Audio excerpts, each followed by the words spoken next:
Okay, so it's 5:30. I'm going to call to order the regular Board of Selectmen meeting scheduled for February 24th, 2025 at 5:30 p.m. In attendance, we have Selectwoman Jude Reed, Selectman Jim Lampos, and First Selectwoman Martha Shoemaker.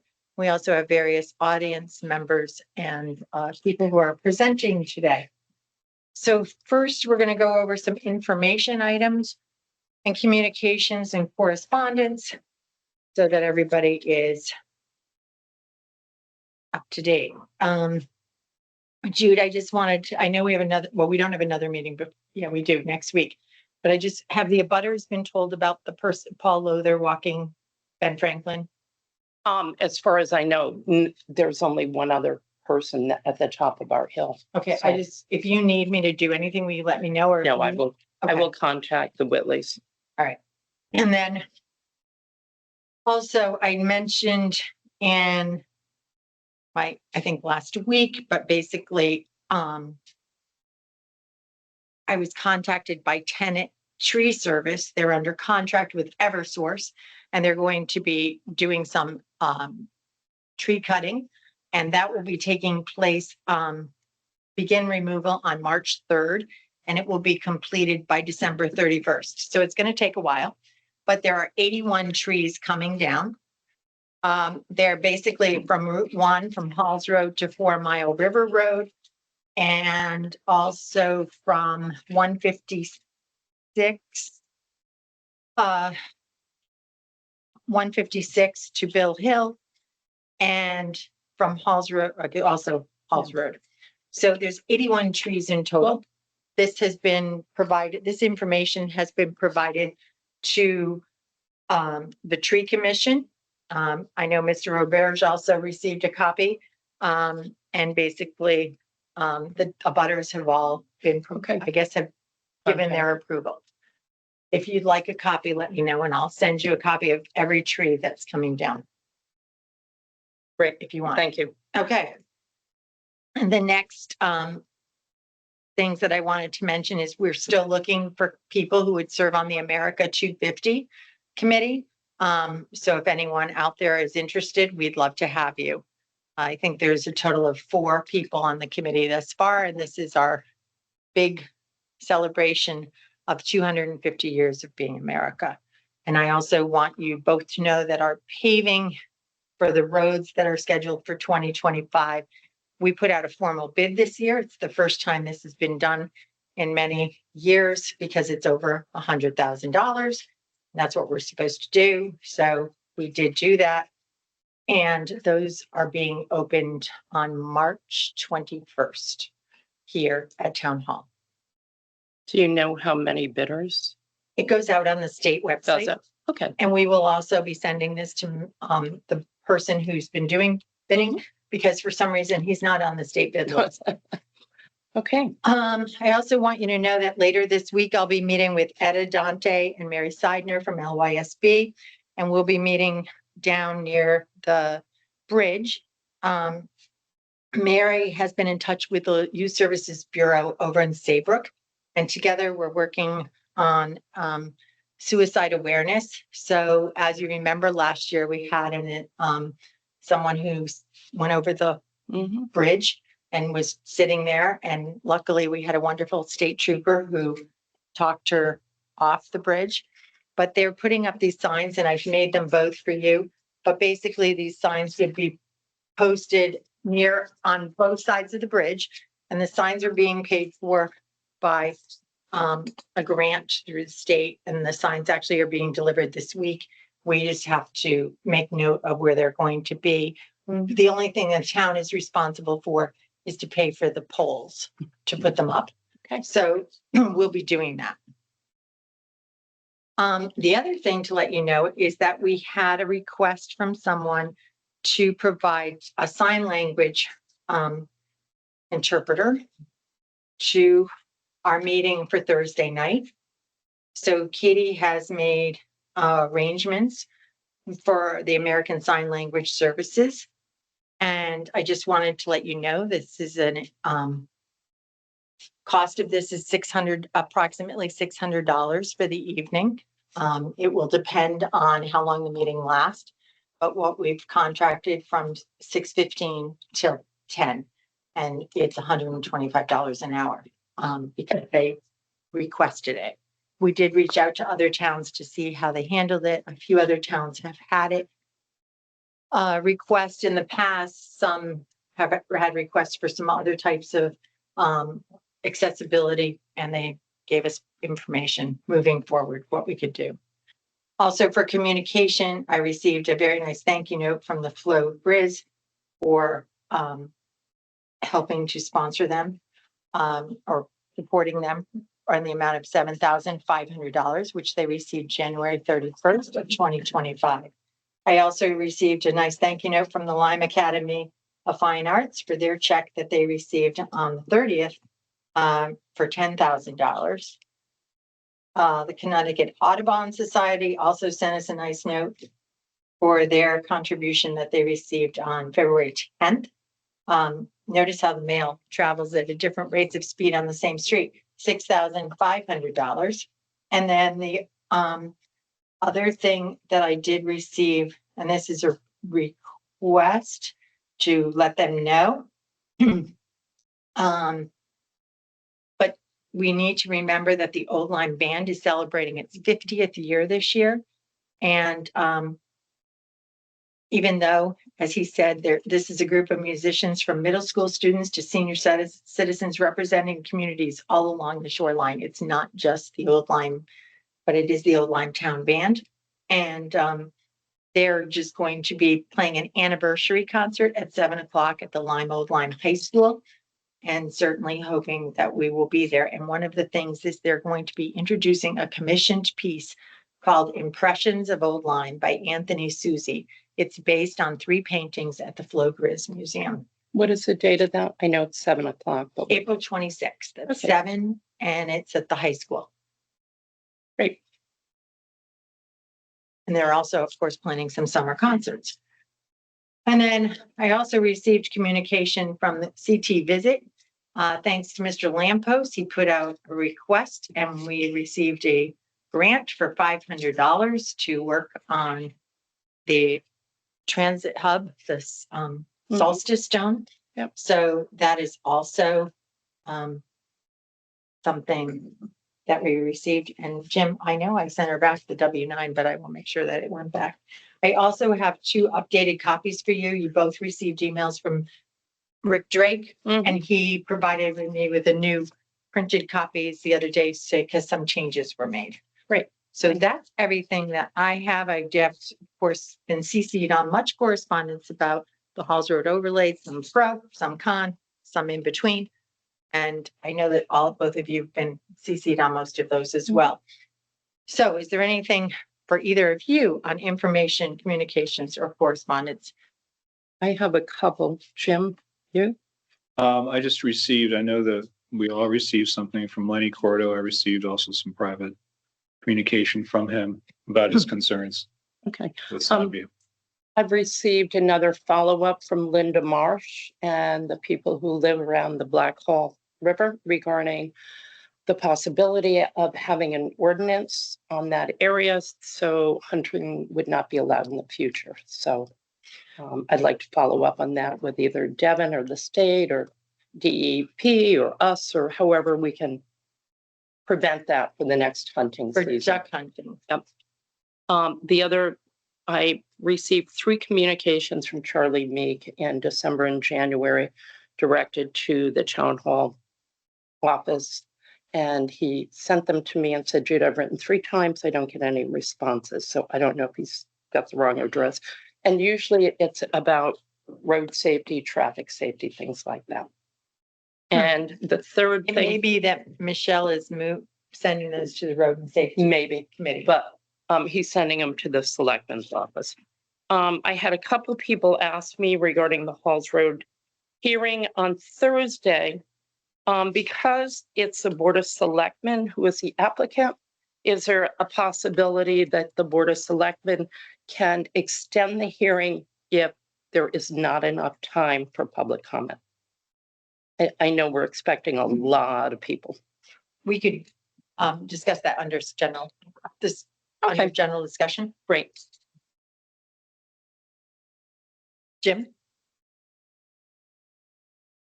Additional You did. correspondence? Yeah, anything No, else? just a lot of Halls Road stuff. And if they hadn't already CC'd Craig Venati, I encourage them to CC him and to go to the meeting, Okay, whether pro or con.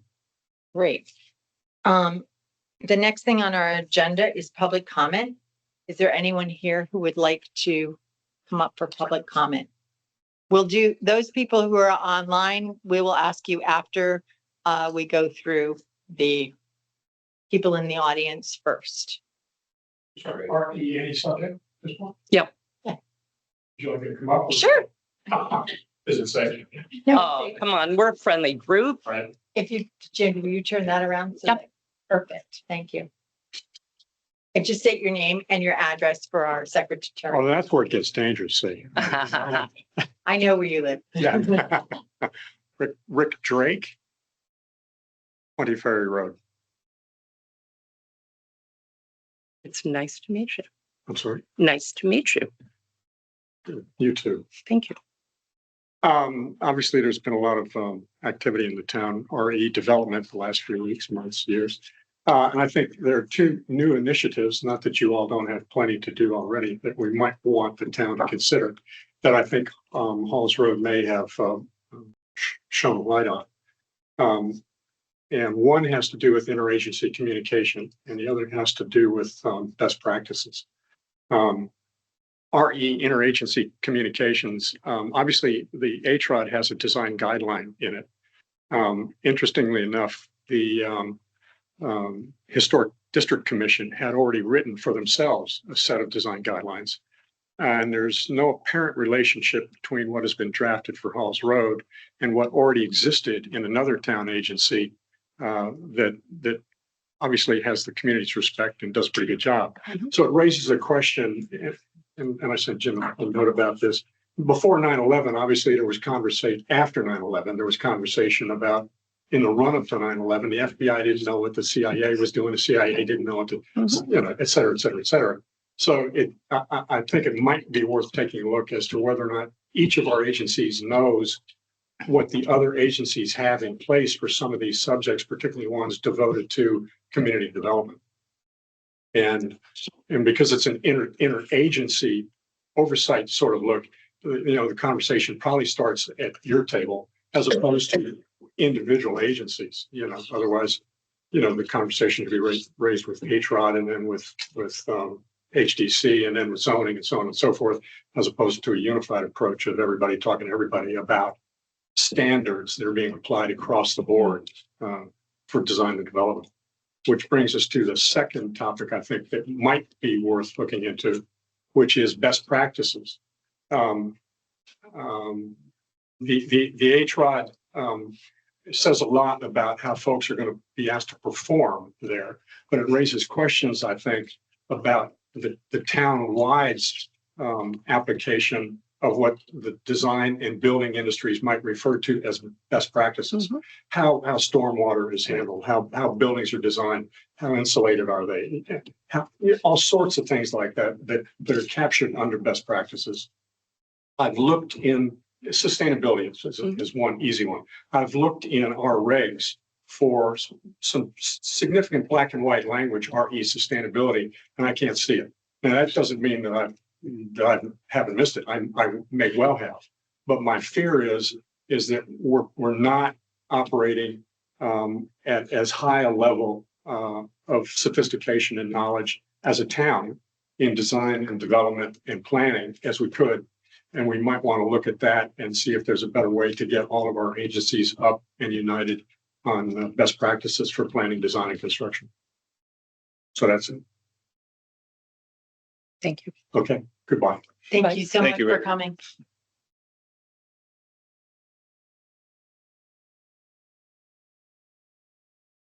Is there anyone else in the audience who would like to do?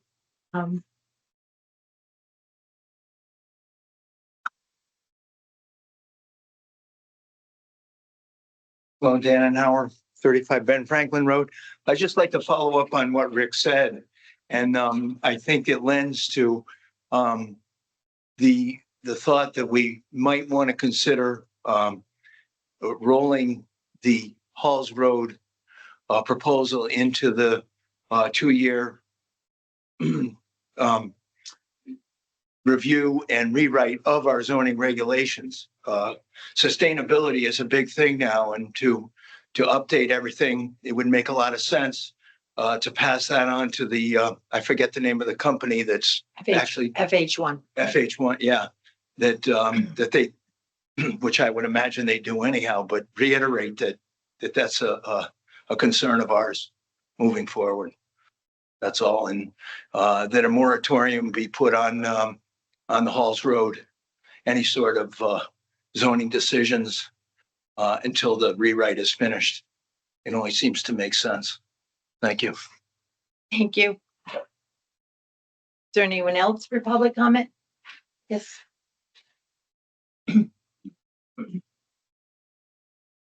My name is Scott Mitchell. I own a business, Mitchell Moorings in Old Saybrook. Last year, you guys were in a predicament with Harry Potter passing with your beach swim areas. And you guys reached out to me about 2 weeks before they're supposed to be put in.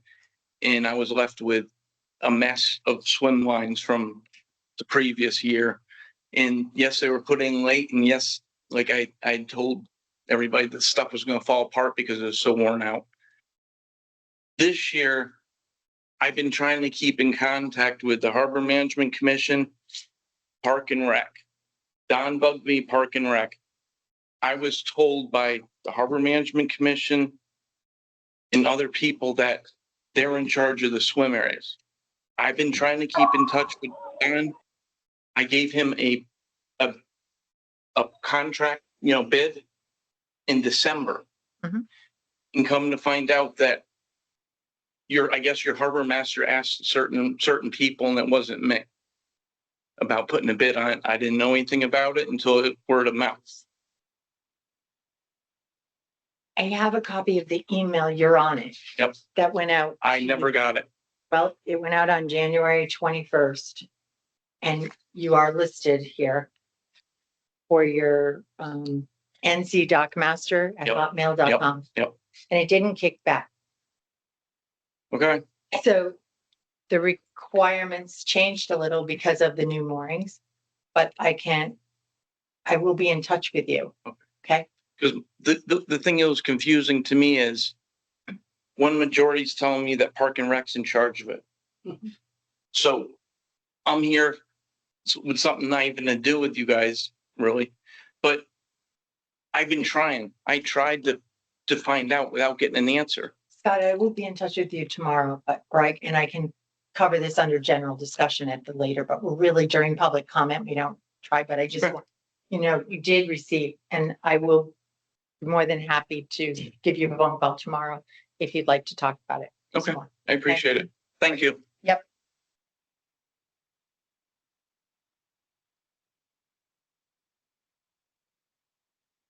Okay, anyone else? No one from the audience? Is there anyone online who would like to offer public comment? If there is, would you please unmute yourself? I see Mr. Bullinger or Mrs. Nancy O'Brien is on. There's an 860 number. I'm not sure who it is. Martha, there's an Andre and he's unmuted himself. Okay. Hi, Andre. Would you like to offer public comment? Sure, absolutely. Good evening, everyone. Andre Greco, 58 White Sand Beach Road. I happened to be going through the agenda for this meeting the other night and saw an item for White Sand Beach Gazebo. I am the treasurer of the White Sand Beach Association. So I reached out to my fellow board members and asked if anybody knew about a new gazebo going up, and they didn't. So I volunteered to attend the meeting this evening to hear more about it, so I could pass information back to all of them. So Okay, I'm looking forward to great. that presentation. Thank you. Okay. Is there anyone else on? Anyone else? Hearing none, we're going to close public comment and move on to the approval of minutes from our February 3rd meeting. Last one when we were all together.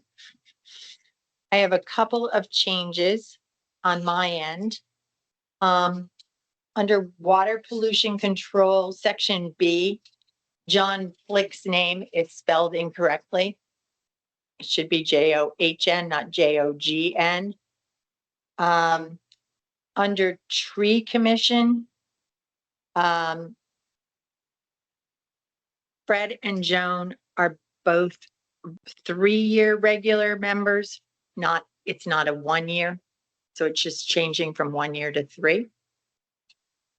And the Sound View Commission, this seemed to get pushed all together, but Joanne Lishing, who is reappointment of Joanne Lishing, she should have been separated out as she is a 3-year regular member. And then Jackie Miano, Paula Malillo, and Paula Orzel are 1-year alternate positions. And that is the only changes I had on that. I have one on the last page under old business. Under D, I'm questioning the spelling. Is it geese adling or appling? Thank you. It is. It's Adling. Adling. There's an extra A in white under White Sands in the title of Oh, that yes. section. Mhm. Thank you. Anything else that you see? With those changes made, by the way, Jen, that was under D, old business D, White Sands was misspelled. Also, the Adling was also under D. Seeing none, I have no other corrections. Can I call for a motion? I'll make a motion to approve the minutes of February 3rd. I will second. Thank you. Any further discussion? Hearing none. All those in favor of accepting the minutes with the proposed amendments, please signify by saying aye. Aye. Any opposed? Any abstentions? Motion passes. Okay. Next thing up is new business. We have a request for approval to sign the amended agreement for the Emergency Operations Center expansion project. Dave, are you ready? Is Bonnie coming? Okay. She's sick, Okay, but I do have. Eric. Okay, the backup. Eric's a good sidekick. Not as pretty though. No. Simpler hair. Thank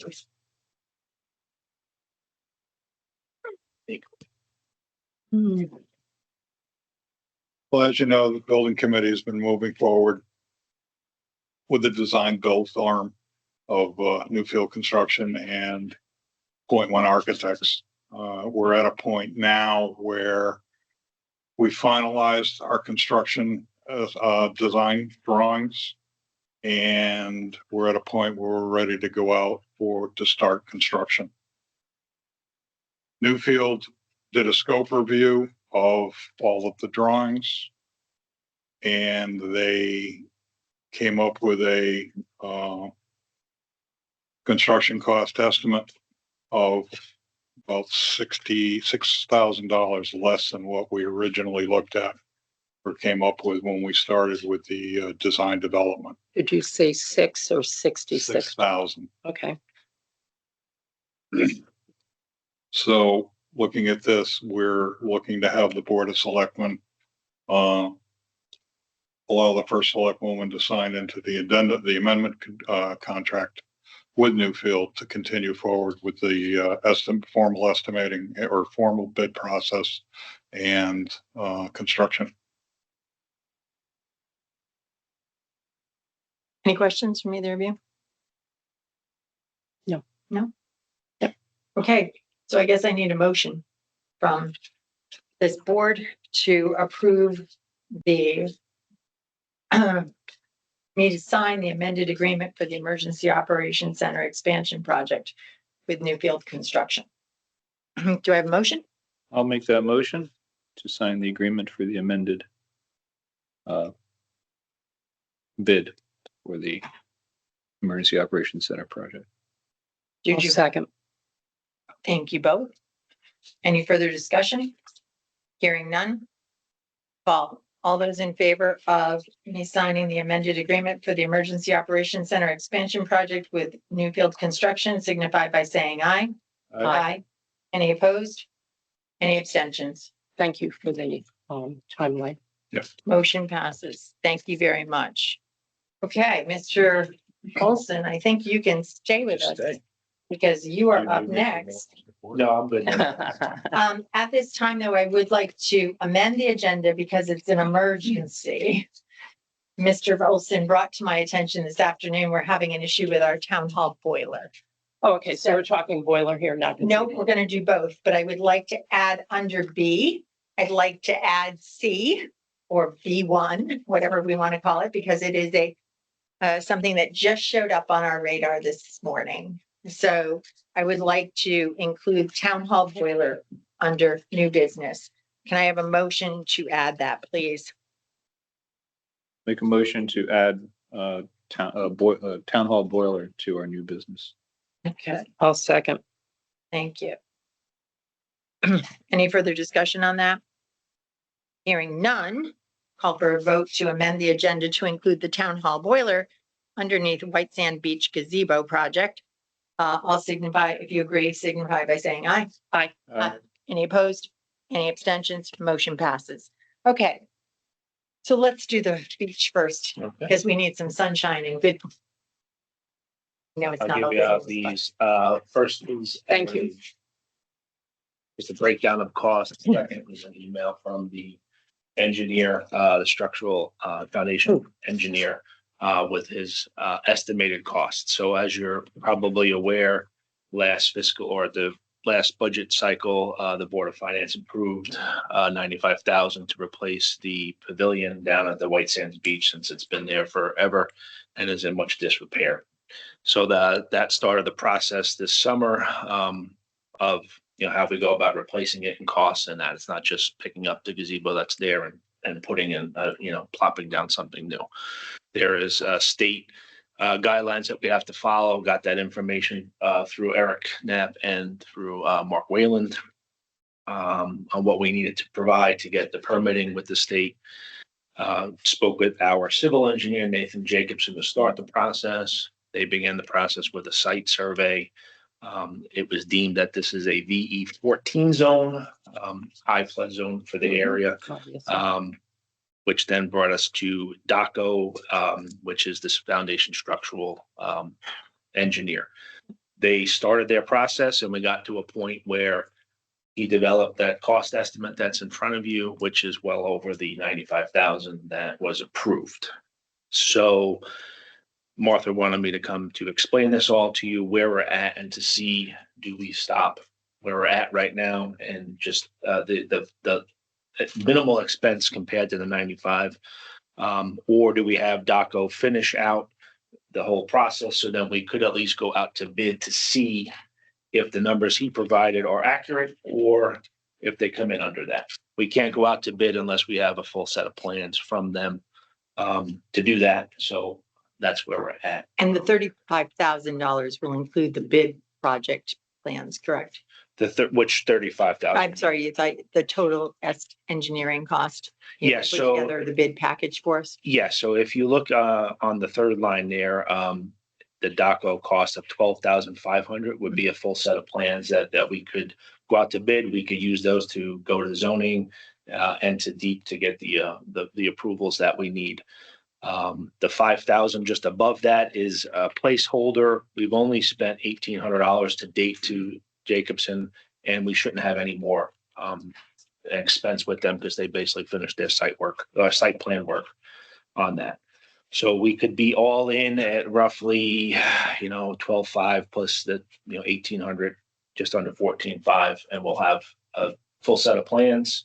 And then we could go out to bid to see where we stand on that. Or you guys decide to cut bait and we just stop where we're at. It's going to be significantly less than that.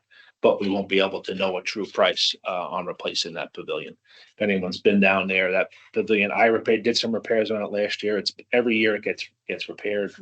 there are splinters, there's, Right. it's not, repairable. I think it's unsafe. So, we're at that point of what we, what to do. So that's what Martha asked me to come and present to you guys if you have any questions about the engineering.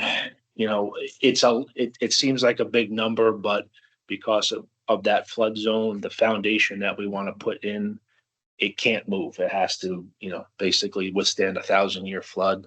The wave scour at that point is 5 feet. So that means we have to protect the foundation down to 5 feet below the surface. And then the structure itself, then, it's steel posts, which then is part of that structure. So if we ever do get flooded, it doesn't move and then damage someone else's property. So that is why the high expense. We have a meeting a week from today. Yes. My preference would be to take this with me and look at it rather than act on it today and bring it up in our next meeting. That's fine. I have told. It's new to me. This is the first I've seen this. Yeah, we finally got So- everything together, and that's why Martha wanted me to, Okay. we presented to everybody. I have told Tim from DACO just to, hold where you're at until, you guys have decided what you want to do. And he said, that's fine. They'll just, placeholder right now. So if you next meeting, you decide what you want to do, and then, we can go from there.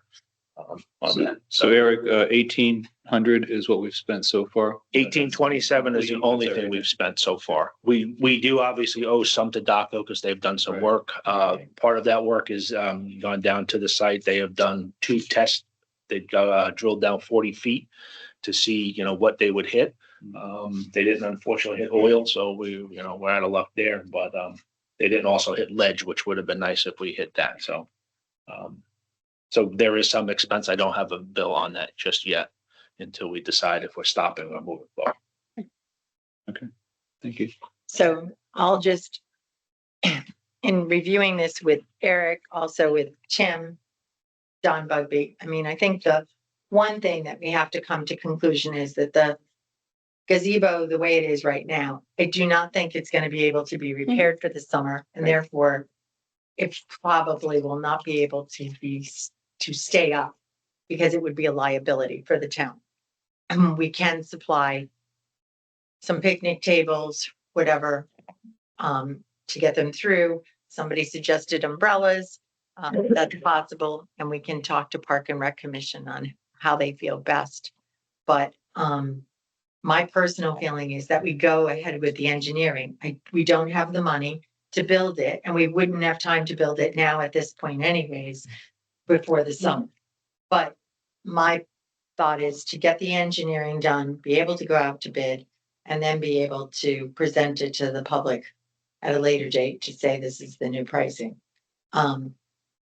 It's going to be, we don't know, but the original pricing that we received was through Jacobson.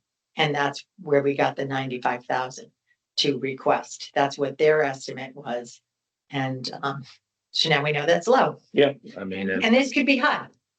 exactly. DACO is not they're not builders, the structure wise, the helical piers, piles that are in that price, a good price because he called the director to him, this is what we need. And probably also the wave scour options. There's 2 options there. They both cost the same amount. So he knows that is a hard cost, but the actual framing, the site work, concrete work, we could be under, which is why if you decide, to finish the plans, then we can at least know what our hard costs actually will be. It could be higher, and then we know what we, have to save for or not. But part of your decision, should also be, we take that pavilion out, we have Public Works take it out and get rid of it before somebody does get hurt, Right. unfortunately. Will there be cost associated with demolition? No, I think we'll just have Public Works go down and take that out. There's a cost as far as the town will, have to pay for the disposal, but we're not paying a contractor to go do Got it. We can let Ed and his crew to take care of that. Eric, do you know, is Public Works doing the berms down there, the sand? I think the berms are up down there. When I was down there a couple of weeks ago, for the test holes, they were up. And I assume that Public Works does that. They usually take those down in March, spread them back. And I think White Sand Beach also does one of the sides. to the right, the ones, when you're looking at it, the association to the right private also beach, does a yeah. berm. And those have worked out, and those have saved us a considerable amount of money over the last 2 years. Because every storm that would come in would send sand and water into the parking lot. And then we would lose our public works crew to a number of days, putting it all back, waiting for the next 1, 2. And just to be clear, this pavilion replacement is to replace the same size that's currently Right. there, 12 by 24. For the public, we're not looking to put in this, 60-foot, whatever. It's basically what's there, same footprint, but looking nicer and much safer and much more durable and easier to clean out, being a concrete floor with a roof structure over it. Got it. Okay, so we'll revisit this next week. Okay. And then we'll move on to your fun town hall boiler. Okay, so we were planning, it was our heating contractor during one of their services noticed that the antifreeze in our boiler system, which as you can imagine, there is 9 air handlers in this building with all that piping. So our backup heat is, and the same with what behind you, our backup heat is not hydro air. It's off the boiler. I'll pass these out. So the kind of Great. breakdown Thank as you. we go through it. So you're not. It was noted that the mixture of antifreeze in the system was at 12%, which it should be at 40%. So we planned on replacing that and bringing it up to the 40%, and the cost of that was $55.50 that you see listed there. When they came to do that in January, they noticed some issues with the expansion tank. So next to our boiler, there is a 150-gallon expansion tank. It is steel, a steel encased one, because we're a commercial building. So if it was to ever to explode, it doesn't, it'll go through the floors and all that. It's 18 years old. It was when it was in this building was renovated in 07, and they've begun seeing some signs that needs to be replaced. The pressures are not staying where they should be, fluctuating. If that tank were to fail right now, the antifreeze would, we'd lose all the antifreeze. There could be, hazardous, issues with that. And it would take about 4 to 5 weeks to get a replacement. It's a special order component. We'd have no heat probably for auxiliary heat for 6 weeks. That cost you can see there is $74.52 for a total cost of $13,002. We had funding in place. As you can see, those 2 line items there, $6,500, which is in fund number 4 as town hall improvements. And then there's a carryover from some other projects that we've been doing there. So the balance of what would be needed is $55.74 and change. I have given, 2 options that I have come up with. Obviously, you guys can decide and then ask the Board of Finance as well. We can allocate more money out of that fund 4 that's there for these emergencies, or we could use the operating budget of town hall. That would only leave $500 for the rest of the fiscal year for any repairs, emergencies at the building, which I certainly I wouldn't recommend that, but that's just my thoughts. Anita mentioned to me this afternoon, she went upstairs and checked just before this meeting, but she said that Fund 4 has $13,000 in it, unless you have some bills that you feel haven't been applied yet to that fund. No, unless I would imagine what Anita is talking about is what not been assigned as a specific number. So again, I don't know those totals. I just know there's a building, Fund 4. So I don't know what, what balances is after all of those things are allocated. Well, I think town hall building is for town hall building improvement. I Okay. would say that if it's although it's a repair, I would say it's an improvement if it's making, not only that, it would run more efficiently and hopefully our heating bills would come down. Yeah, it certainly could help. So I know guys have to have a discussion and also the Board of Finance, but. My experience in the Board of Finance is if it's an emergency, we have to fix it. I'd like to see this fixed before it becomes an emergency. So I agree. it's under 20,000. If the funds are in these accounts and can be allocated to this, I'm in complete favor of getting it done sooner than later. Okay.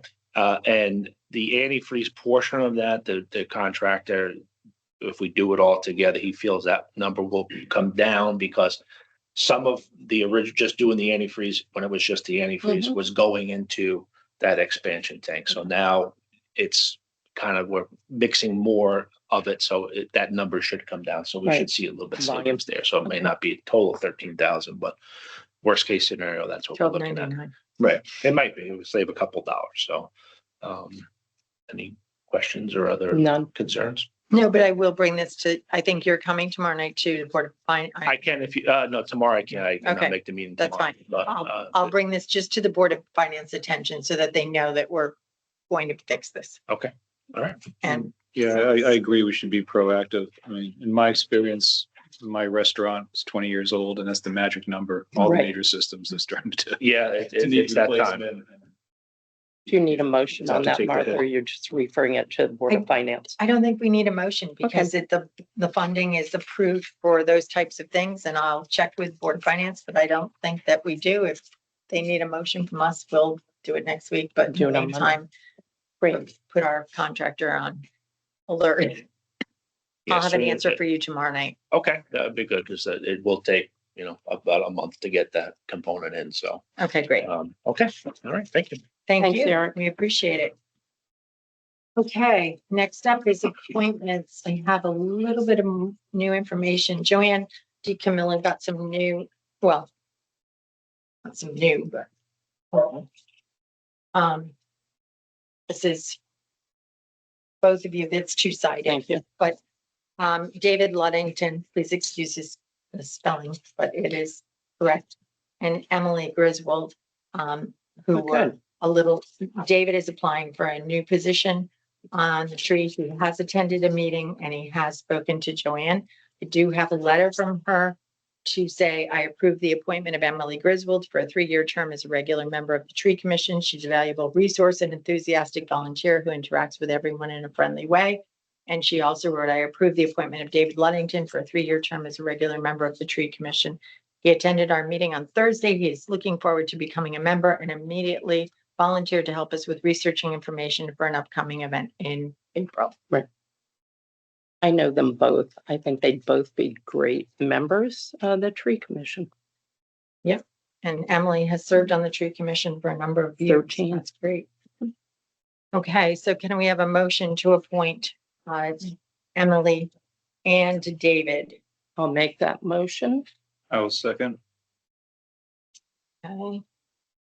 Any further discussion?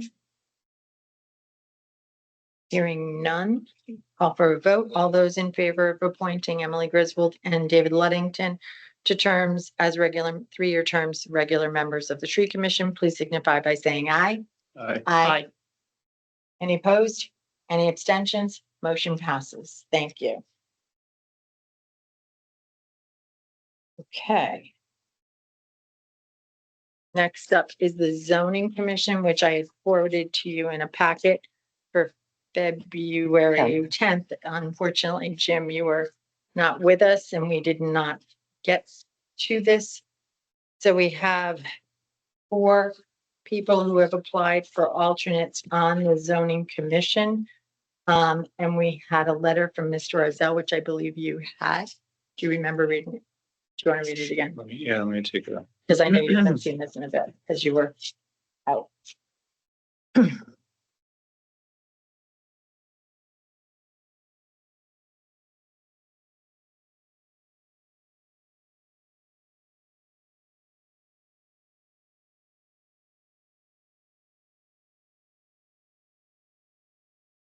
Thank you. Okay, so. So we need 3 alternates for the zoning commission. And, we have Mr. Orzell's, recommendations. So is there anyone who would like, do we want to take these one at a time? Do we want to do them as group? What do we want to do? I'll make a motion, the same one I made on the 10th, to keep the 3 zoning alternates that are currently on for the upcoming year. Okay, do we have a second? No second, motion fails. Jim, do you have a motion? I'd like to make a motion to appoint, Mary Gardner, Mike Barnes, and Mike Foliano as alternates. Okay, do you have second, June? I'll second that motion. Any further discussion? I have a couple of concerns on Mary Gardner Coppola, and a couple of questions regarding alternates. It was The purpose of this is to talk about the motion itself. okay. Yeah. So I would like to read, have you both read Mary Gardner Coppola's application in its entirety? Mhm. I feel that the last paragraph clearly exhibits that she has a bias regarding Falls Road Overlay District. And therefore, she would fall into the same position that Mr. Dannenhauer is cited for in Paul Rozelle's letter. She is very much in favor of the plan, the way I read this. And if she is biased, I think it's going to bring a lot of questions and lawsuits, as well as with her being a Democrat, I see the possibility at a zoning meeting when they need a quorum that 3 DTC members, Denise, Mary, and Mary Jo, could all be seated. And I think that's a conflict. And I do not support her being an alternate on zoning. She's also only been to one meeting. she's been to two. Okay, two for, however, she mentions in her application, she's been in town 3 years. And I get the impression from the application has not been around much as she's traveled the world for work. So I do not support it. Okay. I know that she would not be seated or in the discussions for Halls Road. And the upcoming discussions, because she would not have been seated, nor would she have been taking place. So I believe that is how they handle their business on zoning. I just feel that there's a bias there that existed with Mr. Dannenhauer, but in the opposite direction. And therefore, I would encourage we support Michael Barnes, Mike Foliano, but not Mary Gardner's, and to leave that seat open for further discussion. This is the part of the job that I hate. It's just like talking about Jane Luddington, because I don't like it either. I have the utmost respect for Sloan. A man who's a New York Harbor pilot is aces in my book, but also he's been a good friend. Conversations we've had where he's always had good advice. So these are the kind of votes I can't stand. But anyway, we have to take them. I wasn't bothered by Mary Gardner's application because I didn't think that she spoke specifically to the Halls Road overlay. She spoke to her desire to see improvements on Halls Road, which I think is widely shared in town.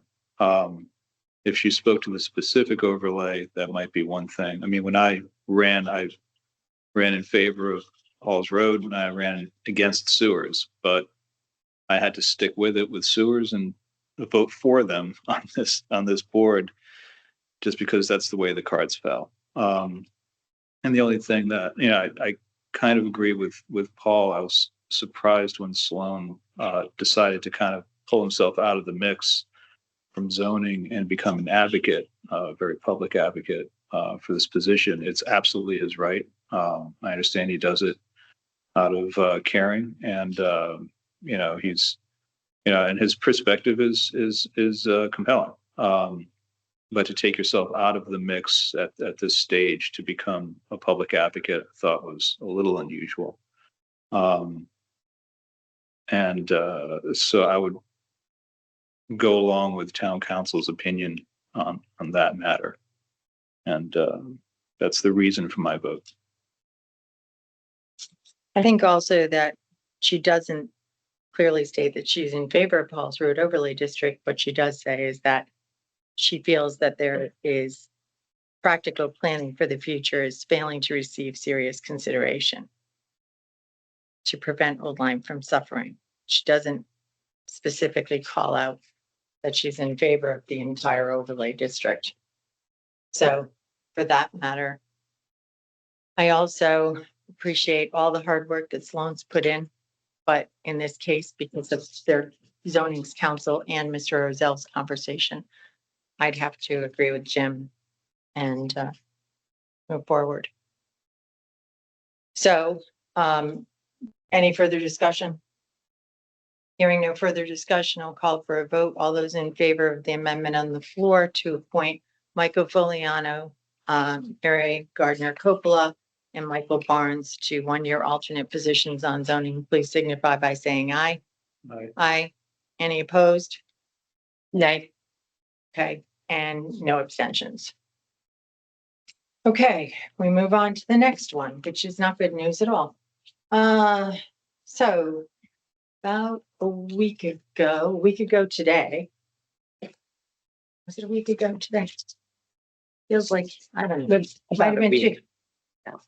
It was, yeah. So I was at a VNA meeting upstairs, and at that time, Karen DeSantis, who works for Yale New Haven Health at the VNA Southeastern Connecticut, was there to tell the VNA that they would not be supporting the town nurse positions anymore in town. So this came to quite a shock. And she said that the CEOs of the towns had received notification the Friday before, and I had not. So she apologized for that. And she just sent me, I still haven't heard from the vice president at Yale New Haven Health, who was responsible for reaching out to the town CEOs. But what I should have received reads as this: Yale New Haven Health at Home Southeast employees were informed that we will not be renewing contracts with Nurse Family Partnership in the surrounding towns and will discontinue providing wellness services in the late spring. Yale New Haven Health Services, HAH Southeast, will continue to provide these services until the current contract expires on June 30th, 2024, and have provided this notice 5 months in advance to provide town staff ample time to plan for this transition and to support our wellness and NFP colleagues in finding new positions within the VNA or elsewhere in the Yale New Haven Health. This decision will allow for Yale New Haven Health Southeast to focus on its mission of caring for our patients in home and hospital settings throughout Southeastern Connecticut, in addition to bolstering much needed nursing resources. Visiting nurse VNA South County will be working collaboratively with town leadership throughout our transition period to best support the needs of the towns. This is a blow to our town. Our elderly and senior citizens absolutely love our town nurse, Denise. Right. She has been a staple here at town hall on the days that they did not have lunch and they could come in and do their blood pressure screenings. So this will mean no more foot checks, no more blood pressure screenings. So our diabetics who rely on her for their foot services and our blood pressure people are going to be without.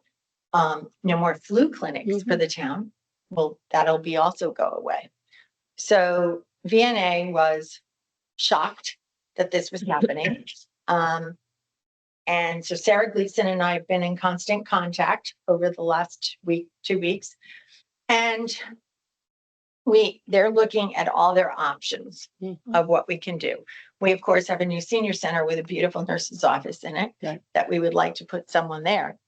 So what are their options? Someone mentioned at some meeting, can we just hire our own nurse?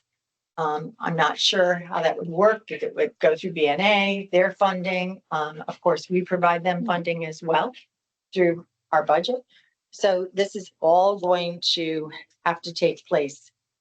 I would expect maybe with Hertford Hospital coming into our area and making such a large presence, or their presence known, as well as Mayo Clinic, that maybe Sarah and Cindy could reach out to them perhaps and see if you can have someone take over. Each one of their board members is taking a different direction to try to find some resources. I'm sure. But I think we also, with your permission, I would like to draft a letter from the three of us Mhm. to, and I'm not sure who to send it to yet because the VP has still remains nameless, but would like to know. And I know that, they have Martha Marks is aware of this, and I believe one of the board members reached out to Devin to let him know. But I think this is gonna require some, I don't think we're gonna get them back, but I know that there are enough people in VNA that they were ready to start a letter writing campaign going forward. So if that's what it takes, I think that we need to do something. So I'd like to draft something by next week and have this all signed it, and hopefully I can find out who's in charge of this. Sounds good. But I wanted to let you know. Okay. Is there any idea of what the expense would be to replace what the funding to make it happen ourselves? I'm sure I we will don't look know. into it. I know Cindy Taylor and Sarah, and their executive board, are actually had a meeting. Sarah had been given a little bit of heads up, I guess, when Sharon DeSantis Right. reached out to her and said, can I come to your meeting on Monday? So she gave her some heads up. So they had a meeting, executive meeting over that weekend, and then they were, at least the four of them were prepared. I had heard about this a while ago. Yes. Thank So you.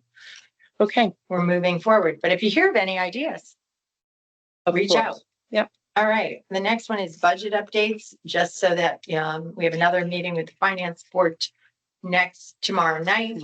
And we will be updating, basically general government, debt services, public safety, Valley Shore, animal control, and municipal police. And those will be the people on topic, for tomorrow. Anything else from either of you on budget? No. Okay, then we move to the David Ruggles, proclamation. I did recopy this for both of you. I know you both have it in your email, but it's one Thank you. double-sided. Yep. Jim, I believe your choice would be to just review this tonight, but you would like to read it at our meeting next week, I believe that was what you had told me. Yeah, his birthday is on March 15th. So we have time. I just want to put this on our agenda today. Have a chance for everyone to look at it, discuss it, and vote on it next week. Okay. I have talked with Cheryl Poirier about America 250, and I assume I didn't get to go to the meeting on Monday. Can imagine why. Yeah. Circumstances prohibited, but so I don't know what they decided, but she was certainly very amenable to getting this up on the America 250 website as the first post. And I was just at a meeting with Tom Shook and Melissa Fournier at Lime Library. We're planning a large series of events over the next 2 years to try and get who we consider an American hero more well known. He's a native of Art Bound, the first Black publisher in America, a wonderful writer, founder of civil disobedience, nonviolent civil disobedience, really an example for civil rights movements that came later. He also was the man who helped Frederick Douglass to freedom, and Douglass thanked him profusely in his autobiography. So a very influential person, not well known, and he provides such a heroic arc for American freedom and the importance of education. He was a very well educated person, born free Black in 1810. So it's really a great story that needs to be told, that I think we can all be proud of. And so I've been championing this for a while. So I hope we can make this proclamation next week to honor him. Are you going to bring us cake for his birthday? Sure, I'll bring cake. I thought maybe a costume. Okay, so next up under old business, Mr. McCarthy is here, and I would love to, if we could make a motion just to switch A and B to bring our ordinances first, if that's okay. Okay, I was wondering if he was bringing beach permits. No, but I would he has a pension, a volunteer pension. Great. Ordinance. Thank So you. I would, can we just make an amendment to switch A and B on the old business? I'll make a motion to switch A and B under old business. I will Jim? second. Okay. And all in favor of switching A and B so that Mr. McCarthy can go home and have dinner? Signify by saying aye. Aye. Any opposed? Okay, you're good. Nobody's gonna abstain. We're happy to have you here. Thank you. No one voted nay. So I have copies for you both. Please note that this has gone through legal. Rob has worked with our town attorneys and. And we knew is- this was coming Yes, after we've our talked budget about meeting this anyway. before. Okay. But Rob was very nice to take our, I'll give you copies too. I have the changes that Mike, this was just the markup copy. For some reason it copied weird, but I have one for both of you. This is what, it's okay. It's what Mike, I got it. It's same thing. It just Okay. copied weird. Thank you. So you have what Michael Carey sent from Sussman and Shapiro and, but then Rob was nice enough to give us a clean copy today. So. Do you So, want, so the highlights that are on that highlighted version are basically the pieces that Mike Got it. brought into it. And with just a little bit of rewording based on what we actually do. And so, and just to clarify, so this is just a revision of an existing ordinance to do the tax abatement for fire and EMS volunteers. Got it. right, And the big chunk of highlight on that first section about eligibility, he was just making it consistent with the state statute, because the state statute has a whole bunch of other categories that we'll never have. Like canine search and rescue team and Never say never. paramedics that are actually paramedics. And it has all this weird stuff about EMS breakdown, but it covers everybody we need to. So, anyway, then the section C that gets added, mhm, that is new. That section is entirely new. That provides it's a provision to provide the tax abatement to retired members who may no longer get enough points to be considered active. And so it gives them the ability to have that continue essentially for life.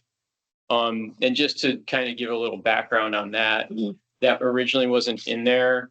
And, you could look at it as so they have to do 25 years of active service in order to get it, to be eligible for it for life. I mean, we have people in the fire department who, and it's not like they do 25 years and then they disappear. And we're talking like 50 years. Like Is Skip Beebe, Yep. Ellis Jewett, Yep. John Sekla. I mean, he's still pretty active and around and involved every day. But Mhm. those types of people that have literally been around for even 60 years and active. So, to be able to give a Skip Beebe this, for Could it also include someone who started at 15 and then and isn't active after, say, 40 or 45? Would they continue to get it? so it. And I know that's Right. the exception. Yeah, But- that's the exception in most cases. I mean, like, I guess I'm an example of Right. that. I've been active now for, pushing And you're only about pushing 45, 40 right? years or Okay. so. And so definitely it could happen that sure, somebody who's 50 years old could have 25 years of service and then, Or even no someone longer be 40. active. Yeah. And so they would be eligible for it, but it's a pretty rare case. It's very rare. Yeah. So, and then the other fact would be, because this is a tax abatement, if anybody does that, like say, me, for example, I looked at moving away to New Hampshire. If I'm not in You town lose anymore, there's no Okay. tax abatement, so. Got it. And then the only other thing, which is the big reason that this really came up, was it does move anybody who's currently active from $1,000 tax abatement to Right. $2,000. How many people are in this plan? How many people qualify? The rough number is about 60. That's it? Yeah. Okay. So there's about, I don't know, 45 or 48 fire and Yep. 15 or so EMS that are eligible. So. And I know we have to incentivize it. I mean, we have a volunteer fire department that works very hard. Right, so There- there's the tax abatement and there is also, another amount that goes into the incentive plan, which is, like a 401k type of thing. Got That it goes to that too, so. And there's some other. Right. Weird things that are going on. But again, you're all volunteers and put in a lot of hours in training. I get Yeah. that. Many Okay. hours. Yep. So basically what we're asking for is that we would need to approve this to go to the town meeting. Mhm. And this would go to the town meeting in May when we do the budget. Great. Then it would be effective for tax season in July 1st. And that would Right. give our assessor and our tax collector time to work out all the paperwork from May to July 1st. Right, If they are not property owners and paying taxes, they do not get it. so where that works is that the incentive, so it gets into another kind of obscure thing that we need to work out with the attorneys. So the whole incentive plan got reworked back in Mhm. 2018. Right. And when that happened, prior to that happening, we had an option for people to get the tax abatement or to take that amount and put it into their incentive plan. So it was basically going into the investment fund. But that's only $1,000 as of now. As of now, it's $1,000. So are you talking about us approving 2,000 to that? Yes, that would be the case. But Yeah, so it's an equal does- amount. It's How just, many people are property owners and how many people are not that take the cash? trying to remember if I know the number off. The I'm people just- that get. so People are it's going to about ask at the meeting. half. So 30 people take And so, but cash. the obscureness about it is back in 2018, the town actually wanted people to not take the tax abatement. And they actually made it so that they could not select the tax abatement. So any new members since around 2018 have not had a choice. Do and they that's- now with this change? That's what we're trying to figure out with the attorneys is whether we can give them a choice again. Because the reason behind that was actually the federal IRS Mhm. was taxing the tax abatement. Okay. And so people were having to pay FICA on money that, they weren't really getting. And so it was a complicated Oh, I administrative see. issue. And Right. that was the reason they did it. The town didn't Right. make it a choice. So, And so we need to figure out the attorneys if we can make it a choice again. so we're looking at a draft. We are not looking at passing this tonight. Is that what I'm hearing? This If there's is, still things that we're talking about. But this is the actual ordinance this is This as is it. complete as it needs to be. This whole, can the money go from a tax abatement to the incentive plan is actually aside from this entirely. Okay, that's an agreement. Yeah, Well- 'cause there's, right, the incentive plan is a whole other document that's so- not tied to this at all. Well, it's not part of this. It mentions this. It does mention. right. Mentioned But so if they're not paying property taxes, has nothing to do with that. If I'm not a homeowner in town paying property taxes, the deal about getting cash or not is not part of this? It is not mentioned in this ordinance. Is not. That is part of a separate, I'm just trying to figure out if It's- they're going to be tied together, then It's I want to tied, know how before I approve half of it. it's tied in the incentive plan document. But this is not tied to the incentive plan document. Correct. Because Okay. As long as they are two separate, clearly separate. this is really comes under the Connecticut general statutes. And we worked the wording to work for Old Line. But the incentive plan, That's, Which we're not you have- talking about that today, right? The No. incentive plan. No. that is something that I have asked Rob. Rob has this like memorized in file 10 in his brain, the incentive plan, but I asked him to get everything written down nice and neatly because when you're ready to retire in 40 years, we need someone else to know how it works. And many times things in Old-Line have been passed from generation to generation, but there's no written form. Or if I do find it, it's from 1978 and it has been updated numerous times since then. So we need something in our files. And I think all of us would like to see that. So the incentive plan has a fully written document that covers everyththing that's done. I haven't found it in my files. Okay. So if I you'd can like to definitely send share it to it. Yeah, us, I we can. would love to have it. So it's all together. Yeah, I definitely have it. Everybody, well. All right. Part And of it then does have it. you're going to work with the town attorneys also on the incentive plan. Yeah, Okay, yeah, the last email I sent, but they didn't reply to me. I did ask Jack to kind of follow up because there's another attorney that was involved with Passy, who does all the Mhm. accounting of it. That Jack needed to talk to that other attorney.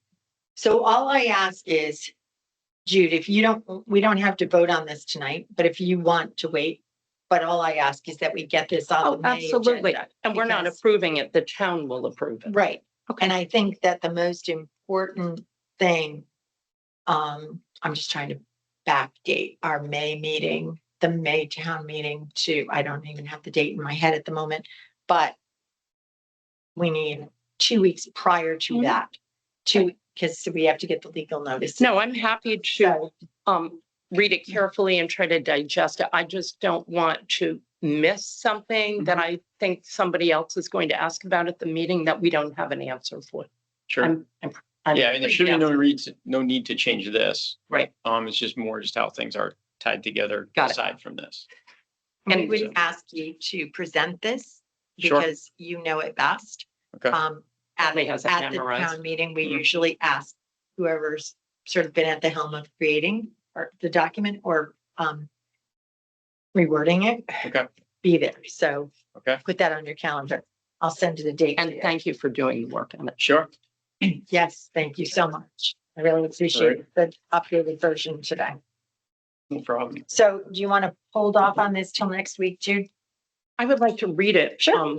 Before I act on it, Yep. just like what we talked about with. Okay. Yeah, let me know if you need me to come back.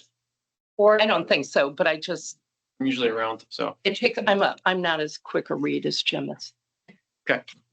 Jim has. Well, you know, I'm kind of prejudiced. I will give Old Lyme EMS and fire anything they ask for. I will too, but I just want to make sure that they get whatever they need and we're not missing something. Shovel. You know, why should they have to come back again if we can do it right the first time? Right. Thank you. Okay, thank you. So the next ordinance we're going to look at is our golf carts ordinance. And at the top of your page, you'll notice that effective October 1st, 2024, our General Assembly put into place Public Act 2420, Senate Bill number 183, which provides anyone the option to operate a low-speed vehicle on a highway with an established speed limit of not more than 25 miles per hour, unless the traffic authority of any town, city, or borough, or the Office of State Traffic Administration, as provided in Section 14-298 of the General Statutes, prohibits or otherwise limits the operation of low-speed vehicles on any highway under the jurisdiction of such traffic authority or office.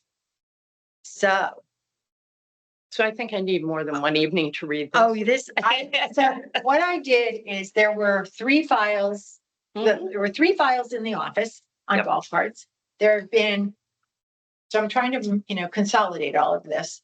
Vicky did a great deal of work and provided you with some background information from the you'll find regs and things like that. And we have some various situations in town, as we all know. We have private beach associations that have their own golf cart regs, and they live their life on their roads. Then we have Soundview. Soundview had put into place that you needed a permit. Under this, you will no longer need a permit.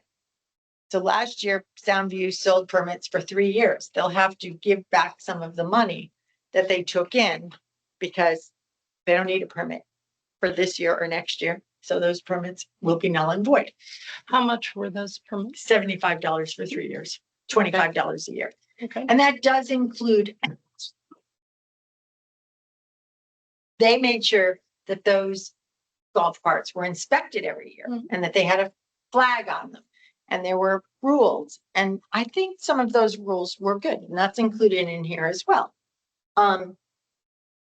Because I think it was a safety issue. And as you remember, we had a fire at a house because of a golf cart in the late summer. So I think we really need to do our homework. So this is homework. And hopefully we can have a further discussion next week. Question. So am I, just from the conversation, Lime Street, you could use a golf cart. It's 25 miles from McCurdy to the shopping center. Right. Not shopping center, but the Halls Road. Okay. And I believe there was a special agreement, right, with the country club that they could cross over to Well, the the Black parking Hall lot. does all the time on Mile Creek. So, And that's only a 30-mile-an-hour. But we do have so we have an all or nothing option basically now. We either ban golf carts we have to either, or we Matt- just, Matt Weber said we have to, they cannot ticket anyone right. unless, if it's on a road of 25 or less, Mhm. they would be able to drive Right. them around. Right. He's also, and I'm going to provide you with a website that talks about golf cart safety and issues that have happened in other towns and things like that. So Matt was going to send that to me. Have you shared this with our new road and safety committee? No, I have not yet Okay. because They believe would it or not, probably be because interested. it was passed October 1st, 2024. I was not told about this until about 3 weeks ago. So Okay. it was passed, and then Matt said, "Do you know about this?" And I said, "No, I do not." So, and we are going to be having a beach opening meeting with the police, Frank, et cetera, for Soundview, hopefully within the next week. Okay. So that's your homework for next. But just to be clear, we as the traffic authority can prohibit Right. golf carts, period.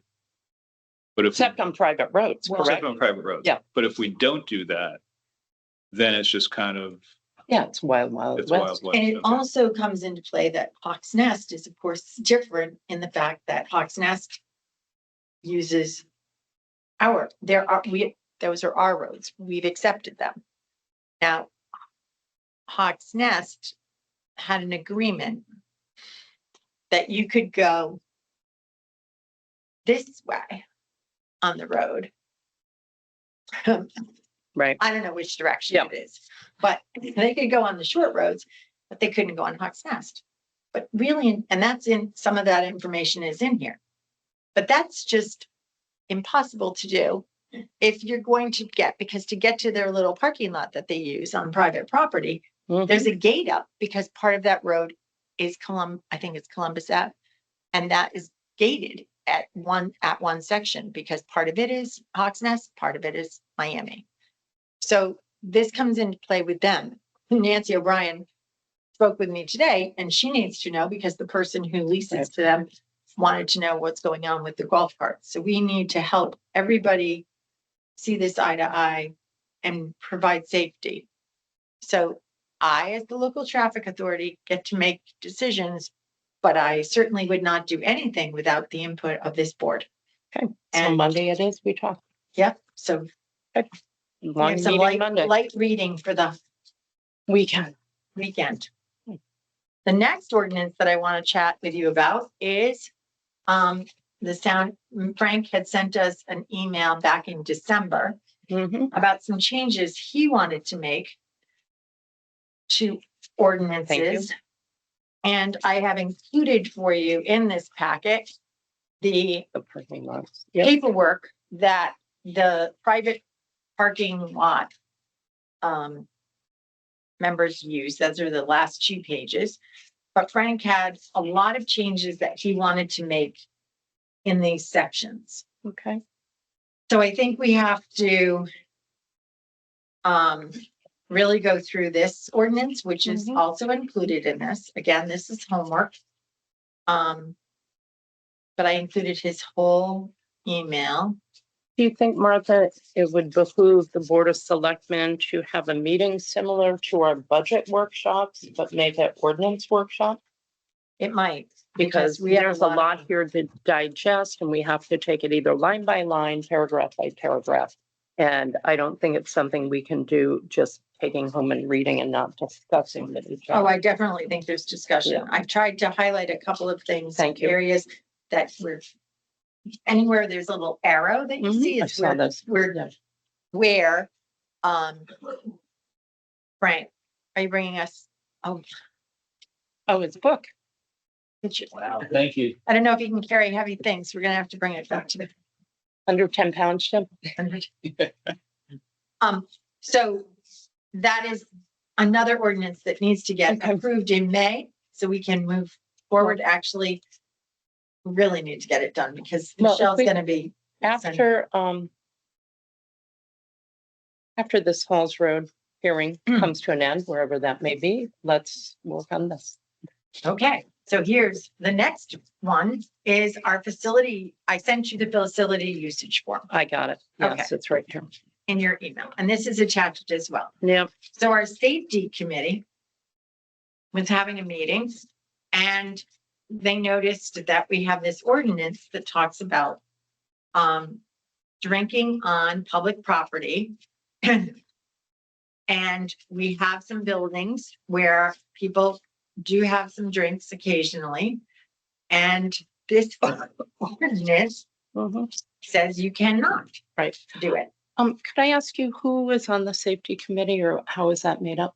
It's actually a committee that's made up of our town hall employees. And Everyone? everyone, anyone who wants to be on it. Okay. And basically Eric Olson and Craig Benatti are the co-chairs. Okay, Jim and I are stipend. Are we allowed to be on that committee? We're not employees, I'm told. Well, you can come in. It's basically, they're talking about safety issues in town, on town property. Okay. So, and they occasionally have the Kerma rep comes in and talks about things that we should look at. But they were looking at this because of the facility usage Right. form. And that's what brought up Mhm. this I- ordinance. I did a tour today in the senior Oh, center. good. So Did you like it? it's beautiful, but I can see where we need to clarify some of this. Yes. So, but this is talking specifically about loitering, loafing, wandering, standing, remaining idle, which is different than being out of function. Well, it does I say, think it's legally different, right? it says on public property. property within the town of Old Right. Lyme. So if you had a shower or a wedding reception and you rented the space, technically you're not able to serve alcohol. And It's, other places get around, not around it, but whether we allowed it or not is one thing, but other facilities make the event tenant supply, say, a $2 million liability insurance, things like that. So We those have- are things we could talk about. So there have been times when I think Town Woods has been used. I'm not sure. Don knows that he's gotten insurance policies, but he's not sure. Some of those groups have served alcohol. I know that I've been at some functions in town buildings where alcohol is served, and I won't name them, but it's a one yearly holiday thing. But I think we have to kind of tighten things up. Absolutely. And then there's the senior center. And look, this is could be a revenue maker. I mean, in sense, because other towns rent out their senior centers for functions that.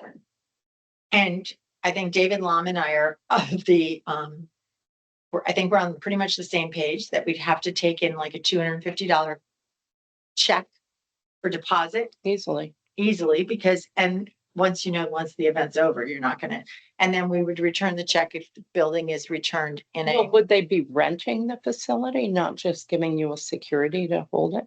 we I mean, we would charge. well, a that's something certain else price. that all of us have to Okay. talk about. Well, but again, Definitely cleaning, because we don't have custodians that take care of these buildings.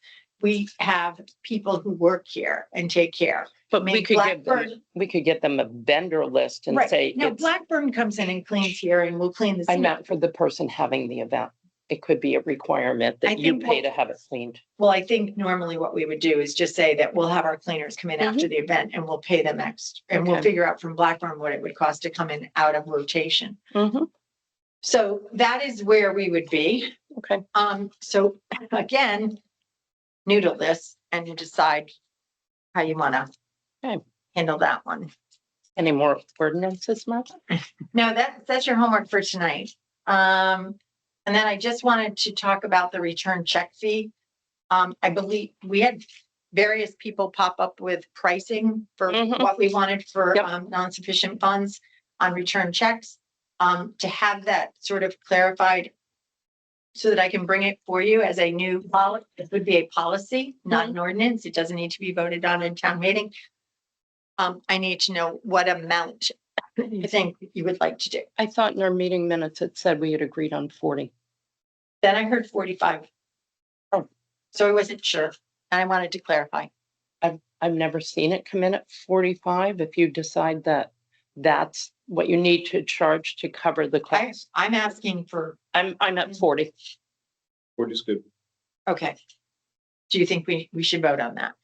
That if we are going, that we will create a motion to create a policy on Return checks, right. return checks for non-sufficient funds for all town departments. Yes, I'll make that motion.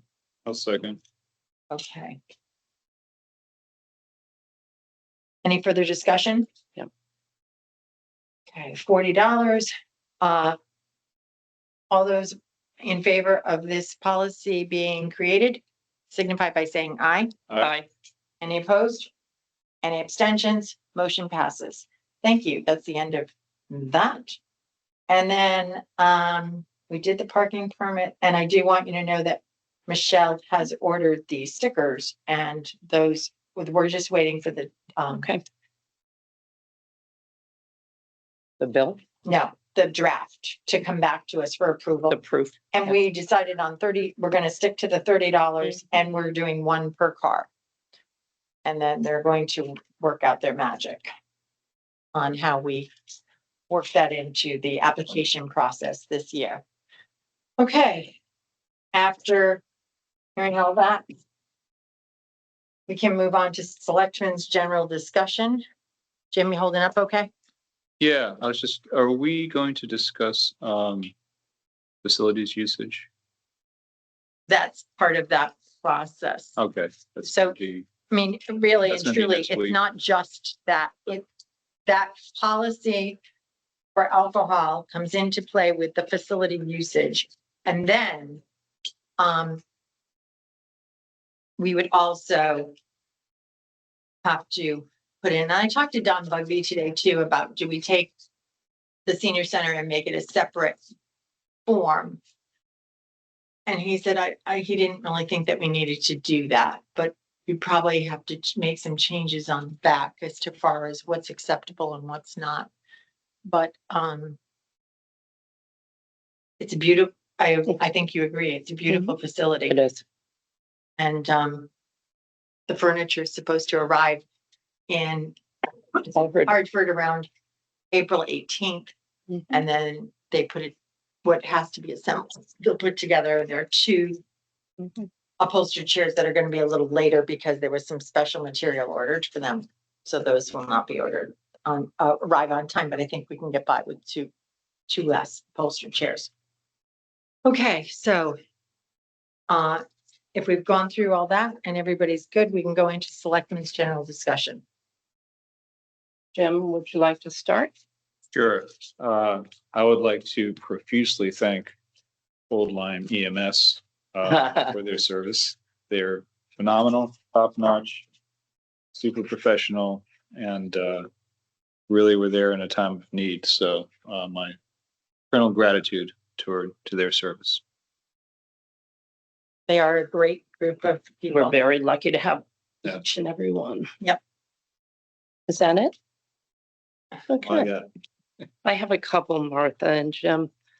I have been asked a number of times after the last zoning meeting, and the email went to our alternates, and it's not clear still whether they will still alternates until the appointments are confirmed again. And when I've asked, I haven't got a clear answer on the holdover process for this town in that situation. And I would like to find out from our legal people what that policy is specifically. And if you would tell me which department, Jack, Willis, whoever I should ask, and get something that clearly states out. So you sent at 1:38 that afternoon, asking Katie for a holdover carryover policy. Vicky I was, said, do we have one? right, Right. but she did her work and Vicky was not here and could not find it because it not called any of those. And so it didn't come up on any hits.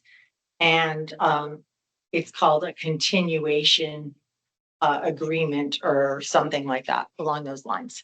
And it is at the back of the book, Okay, back of the back of what book? the ordinance book. Okay. But I was surprised that I couldn't get a clear answer from someone in legal, even though we were not able to put our fingers on it. Did you ask it for legal? Willis was asked. I did not, but he was asked Well, okay. he wouldn't really. and I don't did know. not respond.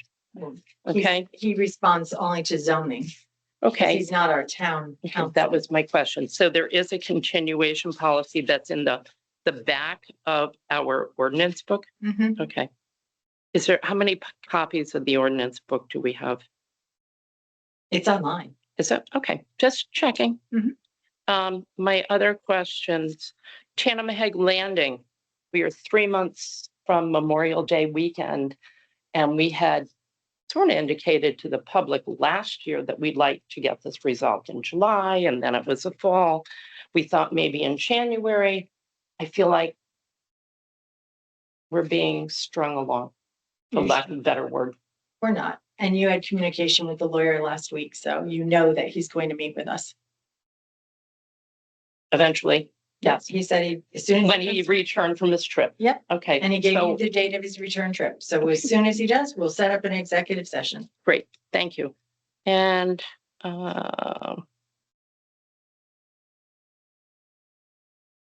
And what I started to bring up before about number of party people on a board or a commission, what happens in a hypothetical when it's all one party that's seated for a meeting when they're trying to get a quorum? Do we have a policy on that, or could that happen? I will have to check on that because I don't think it's ever happened because you usually have a U, an R. And I don't think, But on a 5-person board, a quorum is only 3. So if you have 3 or 4 of one party, do we have guidelines in place to prevent something like that happening, I guess? I would have to check. That would have to be a deep dive. Okay, thank you. And that will, I will put that into Vicky. Okay, Because- and then the other, That will go Thank- through the Connecticut general statutes. okay, and the other question I had was people, and I mentioned it before, people are asking if the hearing is 3 hours. And say you get 300 people there, do the Board of Selectmen, because we are the applicants or you sign the form, do you have the ability to extend that hearing? I am not sure. I'm gonna Okay. have to ask the Thank you. legal lawyers. I'm on not that either. too. That's why I'm asking you. I don't. So on Thursday, if we could, great, thank you. Mhm. So I'm gonna look for you. My majority on when alternates are seated. And I'm going to check with you what happens about extending hearings. Right. I didn't know if that was something we can do as a board because we're the applicant. I don't know. Okay, So thank you. I will ask, that will come under zoning. So I will have, Eric Knapp look at with Okay. Matt Willis. Thank you. Mhm. I have nothing else. I just want to say I'm glad you're back and that you're okay. It's good to be back. And we missed you at our last meeting. I hope you Yeah. take it easy. Well, I should say, Slow down a little I bit. should say to everyone out there that, I didn't have any symptoms, heart Hearing. issues. I didn't have any shortness of breath. I don't have high blood pressure. I don't have cholesterol issues. I just had, a little indigestion for a week or two. And I was like, oh, I should get some Tums, but it turned out to be a heart attack. So take it seriously, folks. If you have any. We are very, Stay active and pay attention. we're very lucky to Wow. have you. Thank you. Okay. I feel lucky to And- be here. Thank goodness for your wife who had Yes. CPR training. And the ambulance and all those. good Oh, they were things. terrific. All the way down the line, Yale, everyone was phenomenal. I'll make a Okay. motion to adjourn At what time? at 7:04, I think it Okay. is. I'll second. Any further discussion? Hearing none. Call for a vote. All those in favor of adjourning at 7:04 signify by saying aye. Aye. Aye. Motion passes. We are adjourned.